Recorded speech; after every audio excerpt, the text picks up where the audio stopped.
we got up and we're fixing lunch. She was 6 months pregnant, and the day before we had just found out we were having a daughter. So we were kind of celebrating and coming up with names and this and that. And she had been on the phone with her dad. Her dad was worried about the storm. It was supposed to hit Jeffersonville, and we lived in an upstairs apartment. And he was just kind of worried for us and telling us to get out of there. And we were just kind of blowing it off and fixing food and doing our thing. And she was watching the news and found out the the elementary school had been hit. And her parents lived within throwing distance of a rock from the school, so she instantly knew something was up, and there was no hesitation. It was automatic, jump in the car and was on the interstate. The farther we got up, probably got to halfway between Sellersburg and Memphis, and traffic was just completely stopped. People were getting out of their cars and walking up and down the sides of the roads and talking, and they said they had stopped traffic with a tornado going through Henryville, that nobody could go up that far. We sat there for maybe 5 or 10 minutes, and I decided to take the E-lane. There was a few other cars doing it, and we took the E-lane all the way to Memphis. And we got off at Memphis, came up 31, and we got maybe to about Tanners, and it was just devastation everywhere. Farthest we could get in the town was the post office, and we parked there, and it was hailing, and trees were down everywhere, power lines, and people were just scattered, running all over the place. And I jumped out and ran across the road, jumping over debris, and ran to her parents' house to see what I could find. And as soon as I walked up on it, it was nothing but, there was nothing left. Everything was gone. I started looking through debris just to see if I could find anything or anybody, and luckily I didn't. I ran back to her. She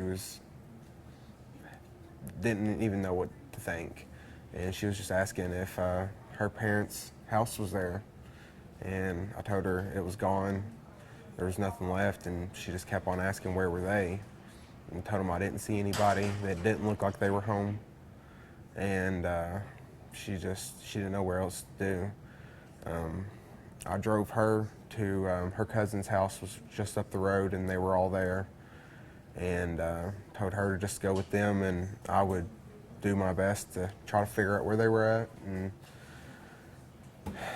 after I left her, I went back in town, started talking, going to the churches and trying to figure out if I could find them, if they were at any of the churches, and had found out somebody had seen them right before it hit and said they were leaving and heading out to their church, was out Henryville, Tisco. Mount Moriah. Yeah, Mount Moriah. And so that's the first place I was headed to. And my mother actually lives not even a quarter mile from that church, but she wasn't supposed to be home. Her and my stepfather were supposed to be in Clarksville, so I wasn't really thinking or worrying about that. As I turned down Henryville, Tisco, I didn't even get a quarter of a mile down it, and there was you couldn't go anywhere. All the trees were down and power lines were down. There was maybe 5 to 6 cars that were in the mix of being in the front, and we just decided to start moving trees and trying to get through as quick as we could.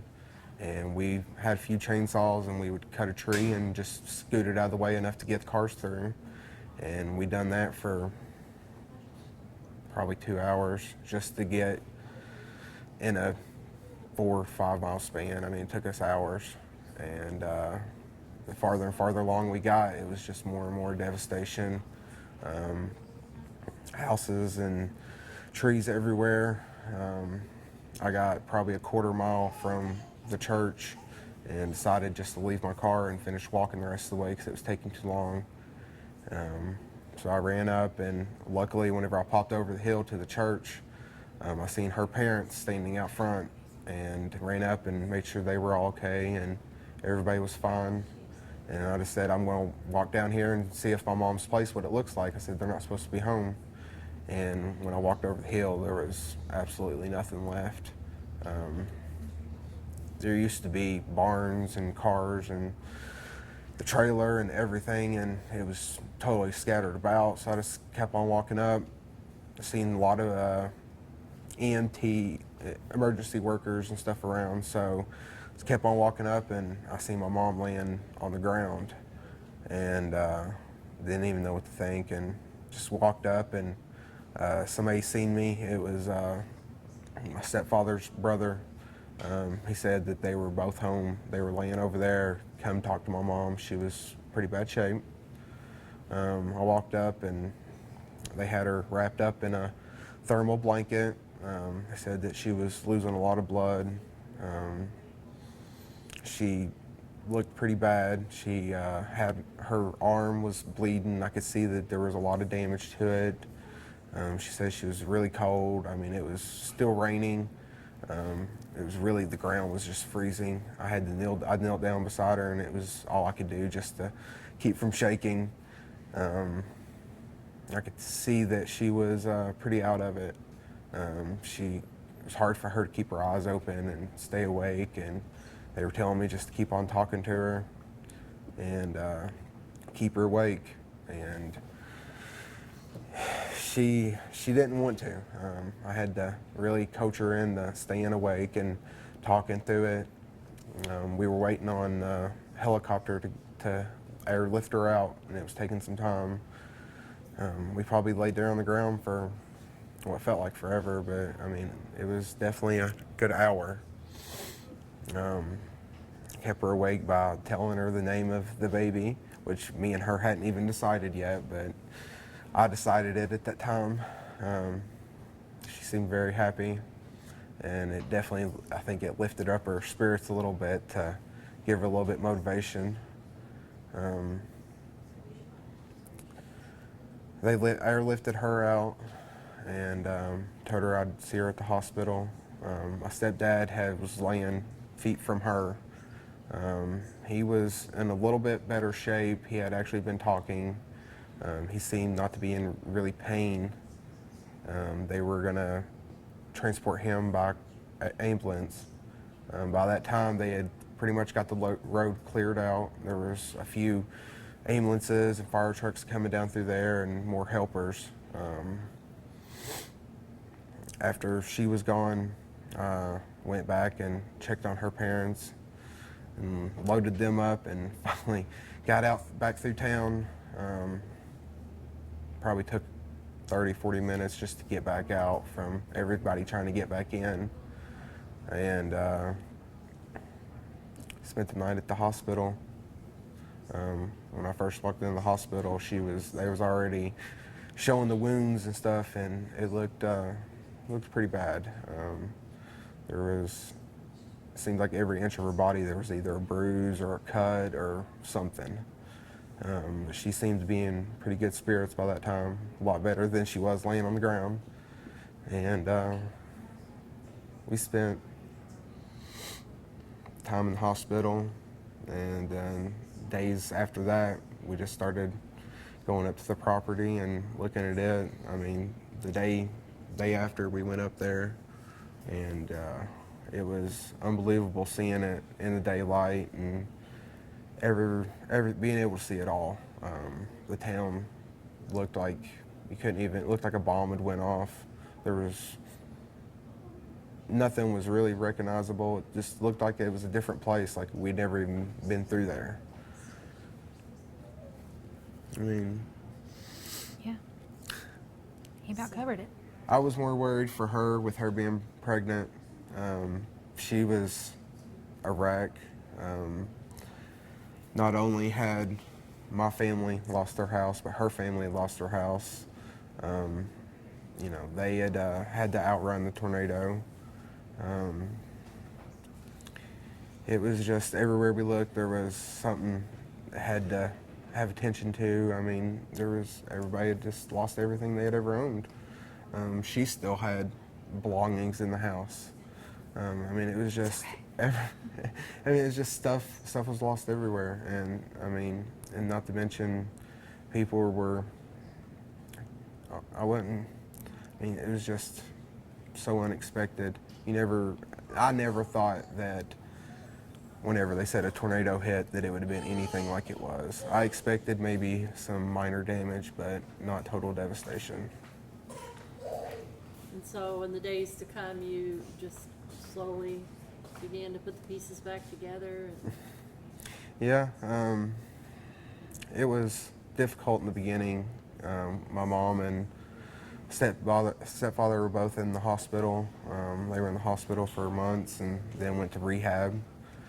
So they had his family helped out, and I mean, the cleanup process was so slow. I mean, there was everywhere you looked. I mean, Still it was scrap. I mean, it was just everything was totally broke. I mean, there wasn't really anything even really much worth saving.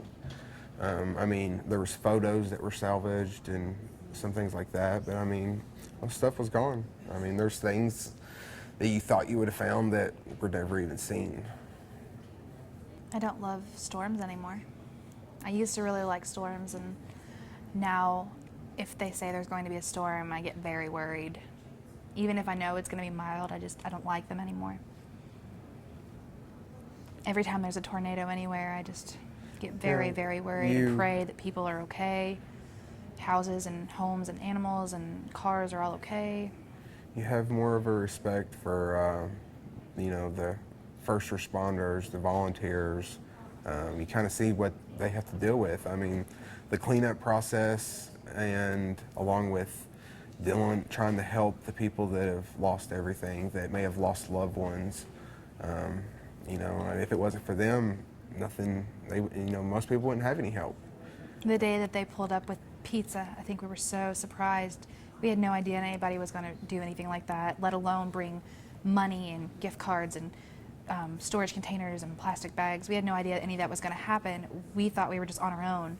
So to see all these extra people coming in and bringing us things and not expecting anything in return was amazing. It was uplifting. It made us feel a little bit better. So that was something that we really appreciated. We had 2 homes to clean up. We had his parents and my parents. His parents were in the hospital, so they couldn't do it themselves. So it was challenging.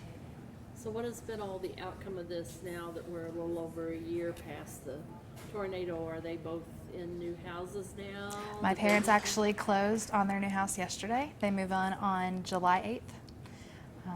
His mom has an apartment really close to us, less than 5 minutes from us now, whereas we had lived about a half an hour away from each other, so now we're right down the road. And, I mean, for the most part, things are better, I think. And your baby was born when? Yeah, July 20th of last year. She was a big one. She was 8 pounds, and she came into this world talking and happy and smiling, and she's never stopped. She was not affected in any way by the tornado.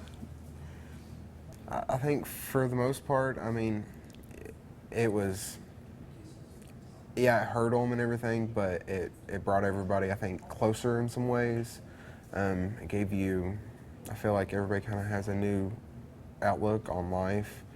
You gotta make sure that everybody knows, because you never know what could happen. I think that's the biggest thing, is that they thought that there was always time, and Well, you never expect it to be an F4 tornado. You expect maybe a little tiny tornado. You never expect to see one a mile wide. Takes up the entire town in its path. You don't expect that ever, except for in the movies. But I believe everybody has become stronger through it, emotionally with everybody. It's brought families, I think, closer together. I feel like my mom's happy now that she has a place there for a while. I mean, she was difficult. She didn't have, her own place. She was, luckily people were nice enough to let her live somewhere in the beginning. But now that she has her own place, she's happy. I feel like she's moved on. I just think that it's important for people to remember that they need to stay safe. Just because it happened once doesn't mean that it won't happen again. I believe that people should have basements, storm cellars, whatever you need to save yourselves. Even people in basements weren't completely saved. I think storm cellars are definitely the way to go, unless you have the money to install a safety room in your home. I don't think everybody can do that, but just stay safe. Remember what happened. It'll happen again sometime. Be prepared. Don't think that it won't happen, because it will. And I would say, you know, see something like that happen in a town close to you, Help try them. to help them, because every person that chips in, that donates a piece of clothing or whatever, food, Even just whatever time. it may be, Even that's just their time. It was amazing. everything matters. And you know, if surrounding towns help out each other, it makes everything a lot easier, and you may gain some new friends through it, some close friends.